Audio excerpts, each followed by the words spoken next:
Got it.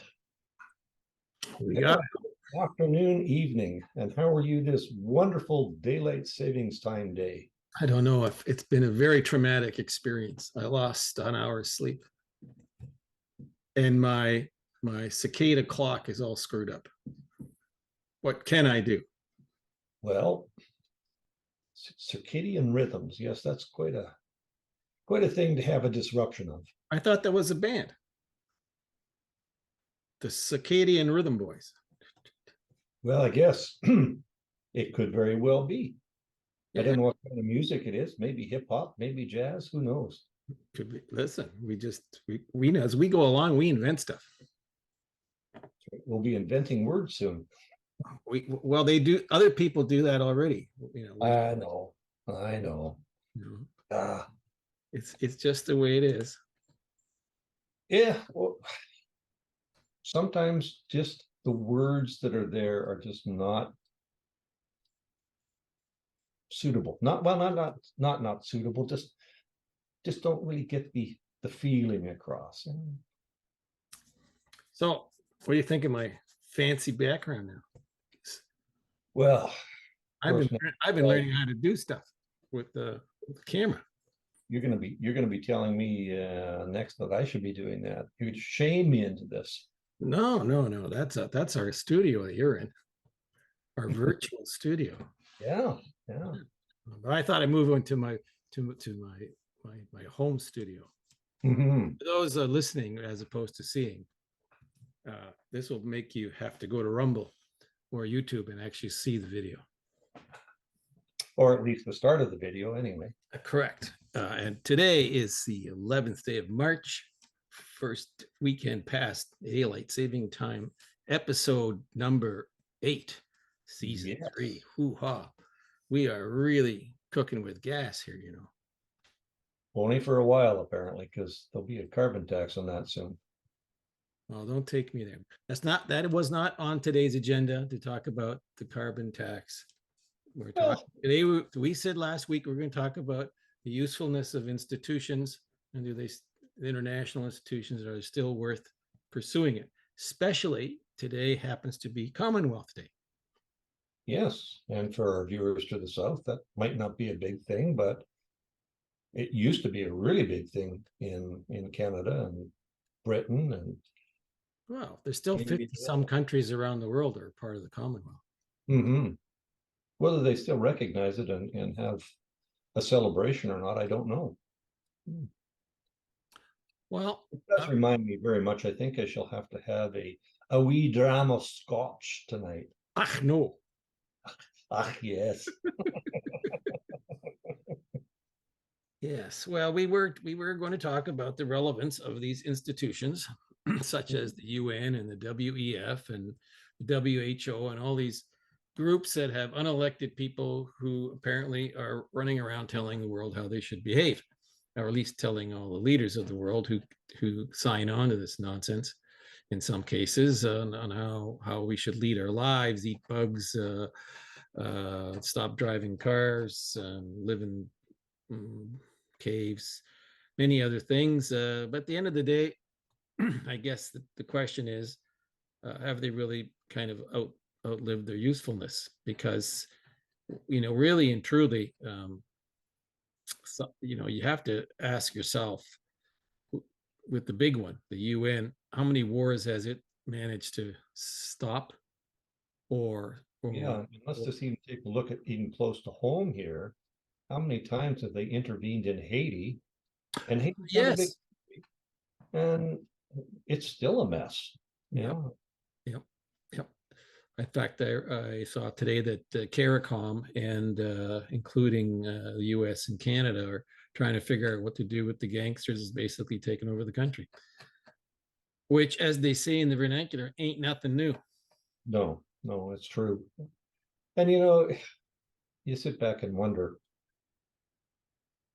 the people that come in, like that's what Idi Amin did, and then he was ousted. And I don't know if the new guy or new people, should I say, the new person was any better or any People kind, worse. the people kind leadership. Hmm. Yeah, that's it. Yeah. Right. Sorry. So are they any better? Are they any worse? I don't know. It seems to have dropped off the map as far as international attention has gone. So does that mean that the revolution there was worthwhile? Is that what Haiti's trying to do? Get to a point where they are dropped off the international stage and nobody worries about them anymore? I don't know. It's really questionable whether anybody really has a handle on Haiti, because it's ever since I can remember, it's been a mess. Um, Yeah. and if you look at a map from space of that island, Hispaniola, right? Because one half of the island is Haiti, and the other half is the Dominican Republic. Yeah. You can actually see from space the demarcation line between the two countries. The Haitian side is completely denuded of any forest or what have you. It's just a desert, literally, from space. And the other side of the border in the Dominican Republic is lush and functioning. Who goes to Haiti as a tourist? Nobody. Who goes to the Dominican Republic? Millions. Uh, Millions. Yeah. Yeah. And that's very true, you know. And the what is it, the International Borders Commission that I think Haiti just took that to the extreme, you know? Isn't it only supposed to be a 10 meter on either side of the borders that are supposed to be denuded? exactly. But that's just, it goes to show that for literally decades upon decades, Haiti has been a basket case. From Papa Doc Duvalier onward.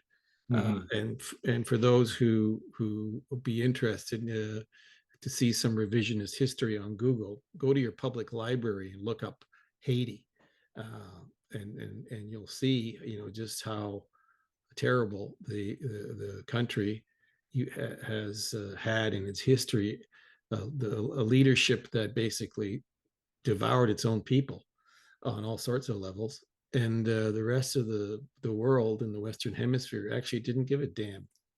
Mhm. Every so often, they would release the refugee valve to bring in Haitians into the rest of North America, and at the same time in the Caribbean, they would lament the situation in Haiti, but couldn't do very much about it. I mean, I remember when I was in Trinidad back in the late 80s, Haiti was already one of those places that were part of the calypso scene, where they would write these songs about poor old Haiti and all the terrible things that went on there, and don't cry for me Haiti, much like don't cry for me Argentina, was the main song by David Rudder at the time. So this goes back a long time, and it's one of those countries that you hear a lot about if you're a political wonk or whatever, but the rest of the people don't care. Even in the Caribbean, they talk a lot about their Haitian brothers and sisters, but frankly, they're happy to see them just stay on the island and not spread Mhm. their Well, culture, if you will. we're finding that too. Uh, conflict that's going on in Israel right now. There's sure not many countries that are stepping up to take any of the Palestinians or whatever it is, whatever name you want to call them. They seem to be being pushed and pushed and pushed into a corner. But very few countries are reaching out to take them. Mind you, getting there to airlift them out or whatever would be a chore and a half in its own. But Well, that's an interesting parallel that you draw with Haiti and the Palestinians, although the Palestinians, the only country that they usually have any sort of reception is Jordan, which has housed Palestinians in the West Bank for some time. And in the West Bank, you have, of course, UNRWA, that corrupted bunch from the UN. Once again, we go back to the beginning of this conversation. Are they still relevant? You know, yeah, UNRWA's been there since 1948, and it's been, decade after decade of basically a refugee camp that produces what? Refugees that don't go anywhere. That even in the West Bank, when I was in that part of the world a couple of years ago, the people in Ramallah didn't have a lot of nice things to say about the folks who were permanent residents of the UNRWA camps, Yeah. because basically they were international welfare cases, whilst the rest of the folks in the West Bank were busy going to work. So there are the parts of the world where it just defies any kind of logic on the part of folks who'd like to help out and give some sort of assistance strategically to have these groups land on their feet and then carry on. But Haiti and the Palestinians, there are some rather interesting traits they share, Mhm. where they're kind of forgotten because they, for somehow, just are not that well embraced by the We're people who you think would be natural allies. allies. So the Arab world is not particularly fond of the Palestinians because they don't you don't see these folks sitting around in Saudi or in Iran or Dubai or these other places, and the Haitians are not particularly welcome in the other parts of the Caribbean. Yeah. So that's just an example of a commonality. Well, I guess too, and for me, when what is now a couple of years ago, the leadership for the UN hate crimes, human rights, who's leading that now? Yeah. Yeah, but that's again the relevance of these unelected bodies that suck in. Well, the IGO approach with the UN and the WHO is a little different because they suckle at the teat of the various governments, particularly the big ones that give them millions of dollars every year to operate.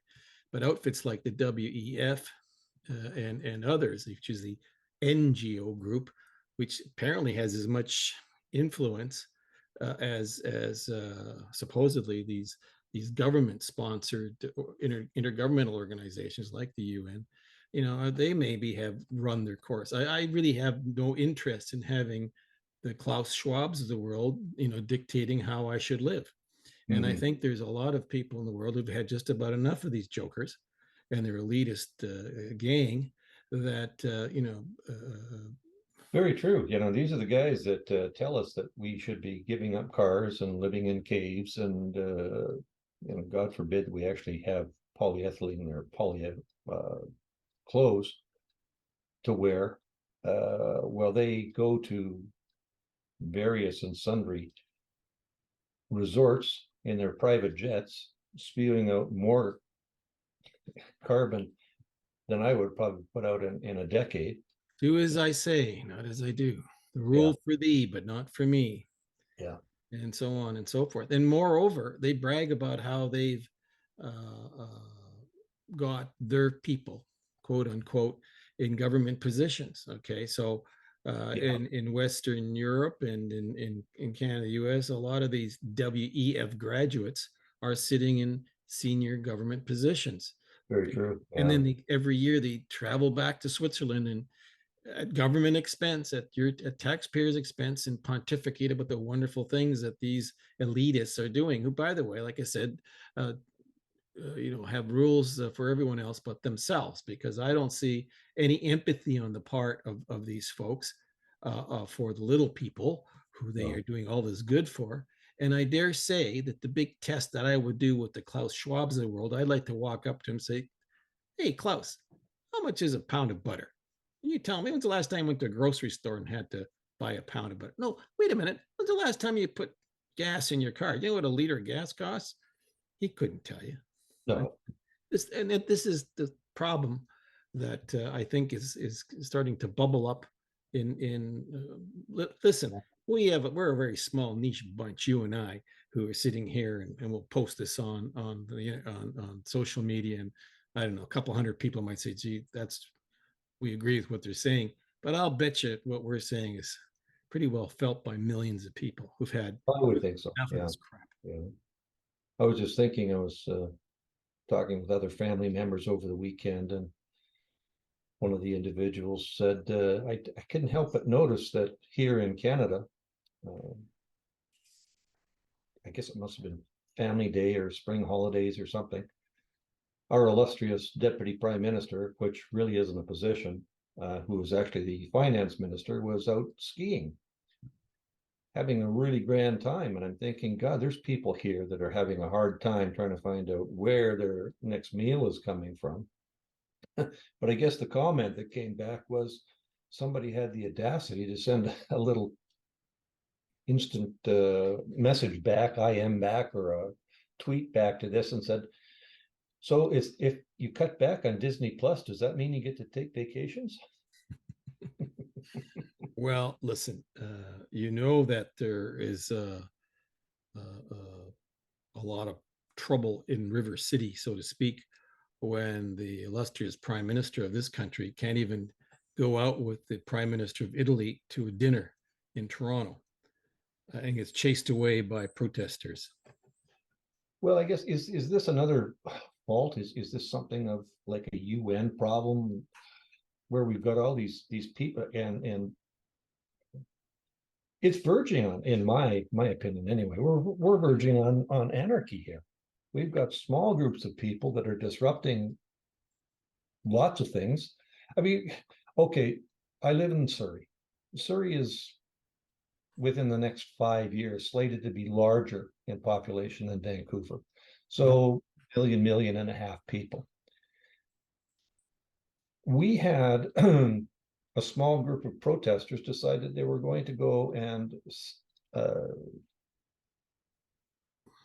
disrupt a council meeting to have Surrey, the city of Surrey, stop the war that's going on in Israel and in Palestine.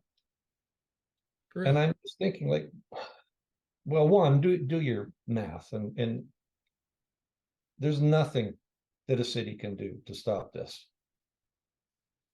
right? I mean, unless there's been some real major change to the charters for cities where they can actually go out and put their foot down and stop this whole thing.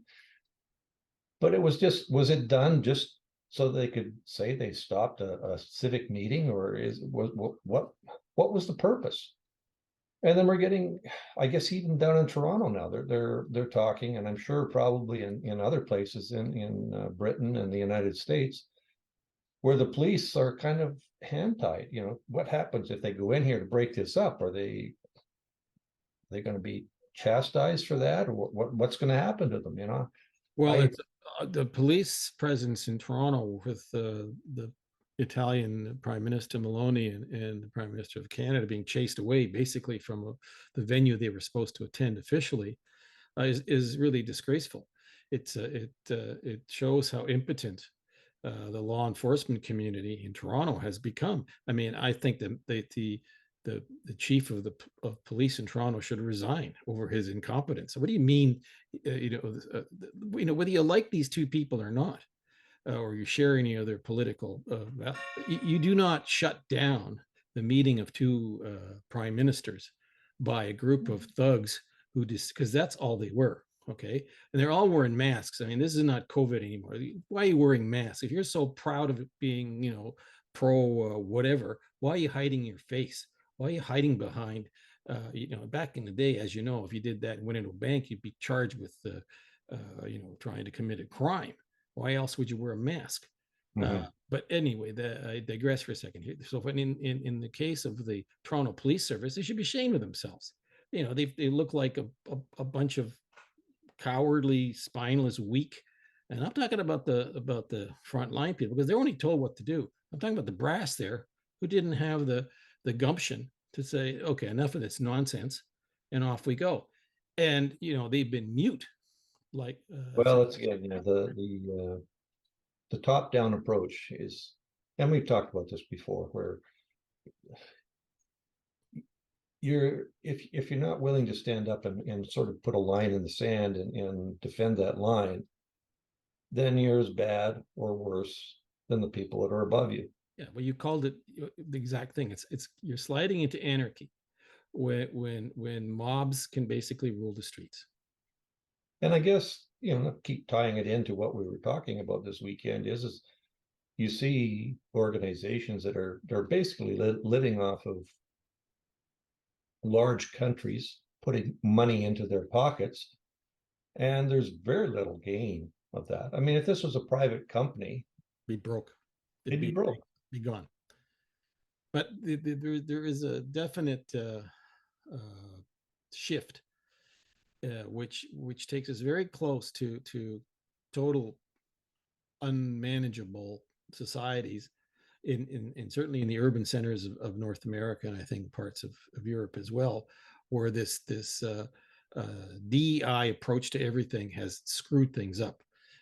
Look, in New York City, they've had to call out the National Guard, okay, a military body to keep civilians safe in their subway. Now, any other place this happened, that's a police state, that's a military junta that's running the place.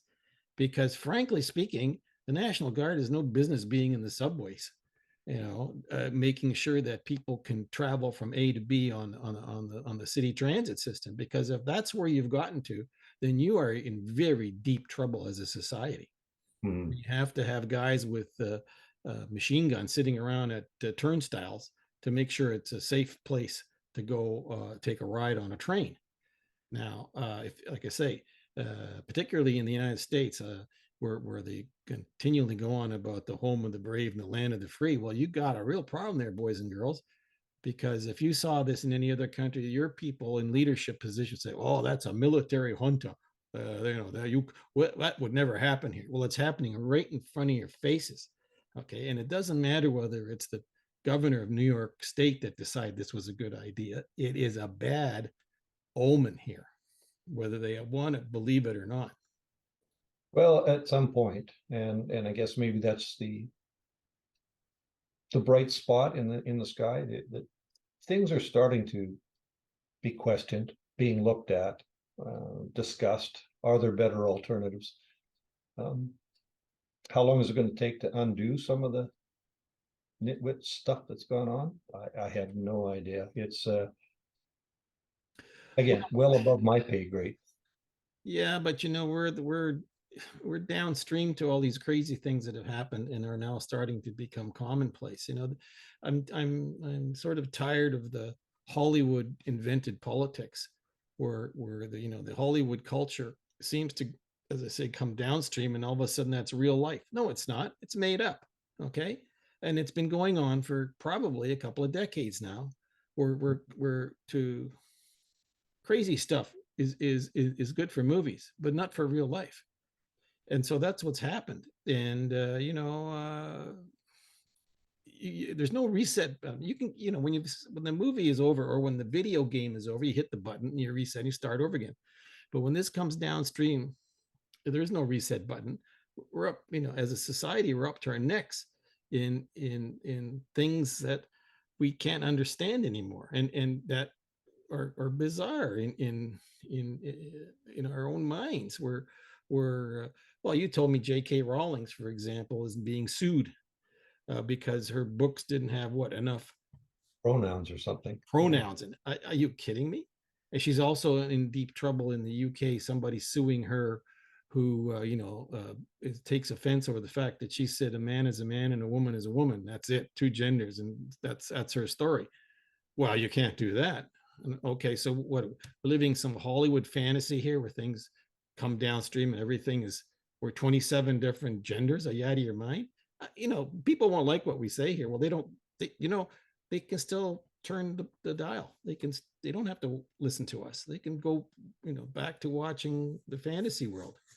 The problem is that there's a bunch of so-called leaders in parentheses here that have kind of drank the Kool-Aid on this, and we've had this now for a couple of years, and COVID was a great test bench for these guys.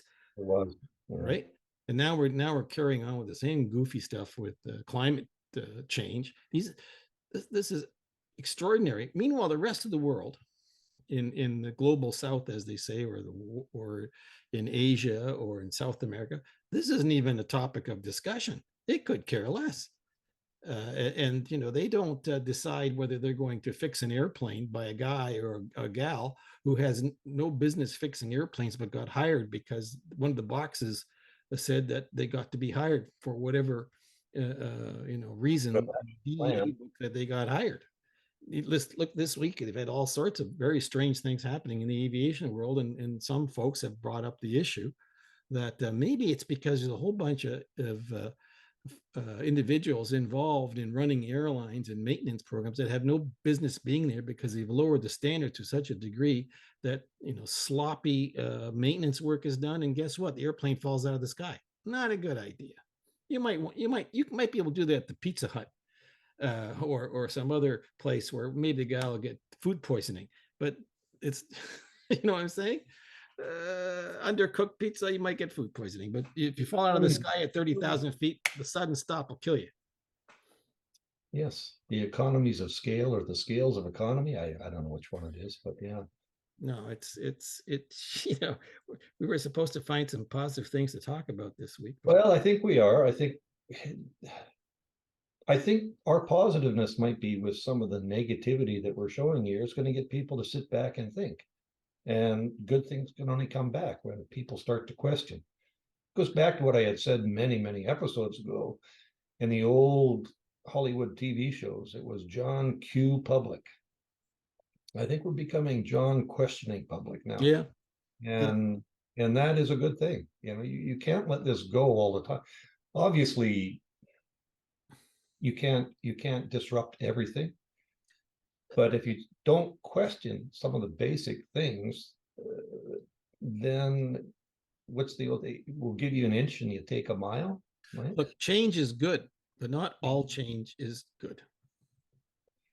Yeah. Okay. Some change is good. Yeah. And the old saying that if you do the same thing over and over again with the same results, and you're verging on an illness here, because you're not recognizing that this is not how to do whatever it is you're doing, because it's not working out. But I don't think that we're out of the mainstream on this thinking. It's just that I think the vast majority of people who probably share this view are in many cases not willing to say this to their neighbors or at the family gatherings, because you've got one or two people that everybody goes, well, we don't want to upset them. Okay, out of a room of 100 people, 3 of them are going to be upset and disrupt things. So 97 people don't say anything. We got to stop this. Okay, this has to absolutely end. Yeah. And I guess it'll be a test, I guess, now with even in our parliament, where they've got the new legislation under the guise of hate speech. Well, that is just our position is very clear. We're totally against Bill C-63 because it has no real guardrails. It's a political imperative dreamt up by, as far as I'm concerned, my opinion is just to stay in power and to keep their little elite pals going, to buttress a media that's failing all over the place. Today, I learned that, for example, here in Canada, the CBC is not going to be subject to any cuts, no matter how much pain that brings to the taxpayer. TBC is still going to get its money, even if other programs are cut. And I'm thinking, you've got this really, these people are shameless who do this stuff. They're absolutely shameless. What do you mean we're not going to cut that? Yeah. But anyway, yeah, if the good out of this, and I guess that's the challenge I'm throwing out.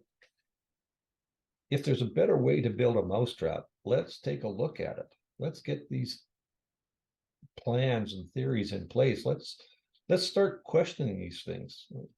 I have no idea what our budget into the UN is. I have no idea what the budget of the United States is into the UN. But the whole thrust of this matter is are we getting good value for the money? And I think no. These are organizations that have just been kind of going on and on and on. I think in many instances they're no longer fit for purpose.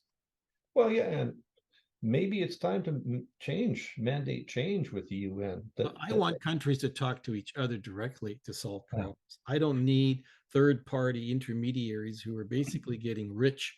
Well, that's right. Yeah. Powerful and accomplishing nothing, particularly in the case of the UN. Like I said, name a war that they've stopped, or a war that they've negotiated into peace. They have a lousy track record.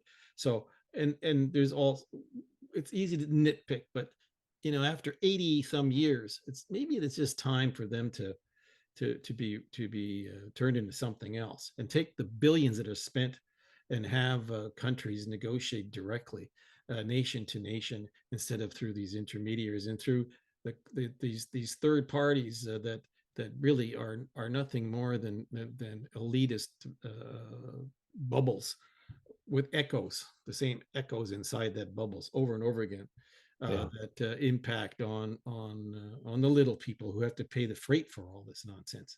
It's a complicated world. I understand people will criticize, oh, you're making it so simple. The world's too complicated. No, I think the problem is we made things complicated. It didn't need to be complicated. Well, you had forwarded that YouTube link on that very topic, and I again, I forget the name of the title of the YouTube bit, but you want to hear a very decent talk on that whole matter of maybe countries should talk. That would probably be a good place to start. It happened in the Second World War, right? I mean, we had the UK, the United States, and Russia all meet in Yalta, and Potsdam, Tehran, Newfoundland. Yeah, I mean, and I don't know. I guess in hindsight, it was positive. Things came up, but they didn't have to go through. Well, and we were in a crisis at the time, so maybe it forced certain things to happen. But there are lots of other versions of that where it was less complicated times, even though there were very challenging things going on for almost 6 years, called the Second World War. And interesting enough, there were 4-star generals in the United States during the Second World War, with the top guy being Eisenhower. And today the US has 44 4-star generals with about 1 million something men under them altogether, most of which are administrative positions. And then and women, I don't mean to forget, not remember that.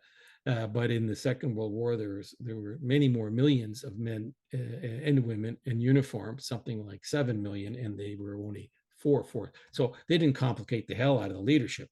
There were 4 of them at the top, not 44 at the top in a little tiny pyramid underneath them. So it's time to really start focusing on things that are really relevant to solving today's problems. Well, that's right. I mean, we've gone back. It's a good friend of ours who has passed away now, but with all the reorganization and the changes that we did in the immigration program, the comment made by this individual was, well, pretty soon there's only going to be one immigration officer running across the country trying to make things happen when we've got 10,000 people writing the rules. And we've almost reached that point in just about everything we do. Well, the Income Tax Act, it used to be, I remember when my dad's first income tax was, it wasn't even an 8.5 by 11. It was the size below that, and it was the front page and the back page, and that was it. Yeah, and wow, at the time that was called a temporary tax to pay for the First World War. Well, you know as well as I do that compound interest can kill you, but I know. Americans are in debt so far that they're really in deep trouble. 34 trillion and counting at the moment. Every 100 days you get $1 trillion more in debt. Yet they seem to be in a fool's paradise about how they're going to be continuing to run things around the world. I'm going, okay, that's great. You're broke, technically speaking. No better, by the way, than their northern cousins who also have a spendthrift bunch running the show. So it's no wonder that things are looking. In fact, today the markets are really kind of edgy because they are discovering that there's been a whole lot of lying going on about how the economy is doing with respect to production, employment, Yeah. GDP, the whole shebang. So things are we're looking for good news, but I think the good news is people are starting to pay attention. That's a good news Yeah. story. And I think, yeah, the old adage of do as I say, not as I do is starting to wear a little thin. I think people are starting to stand up and take notice of you got your left hand up here somewhere. So what's really going on over here? It just is so prevalent in my mind that we're here from the government, we're here to help you. Well, one, that's a lie.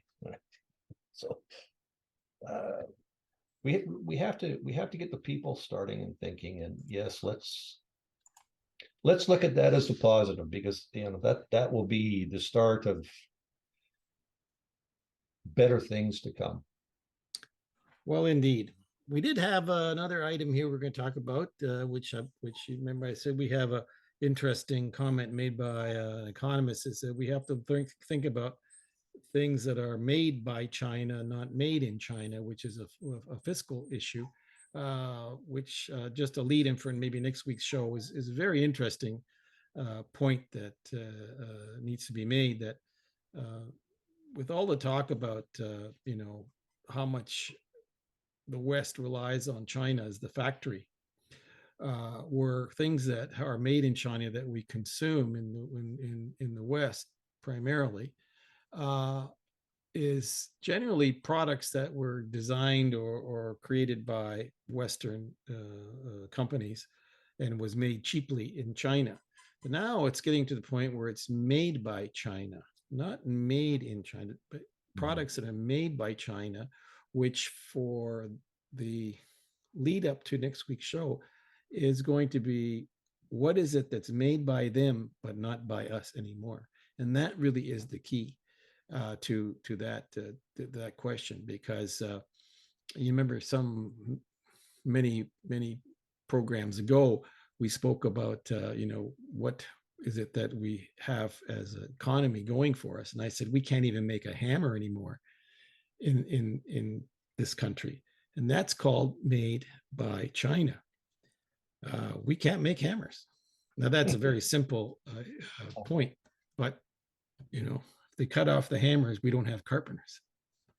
That's true, and it'll all change eventually. Well, I think we still have to trade or whatever, but just pay attention to how this is working out, is what I'm saying. But anyway, I think we're kind of running out of time here. Yeah. Yep. Look at the big positive. hands coming up to the top. Yeah. All right, bud. All right. See you next week. Stay safe, stay well. And you too. Take care. Take care.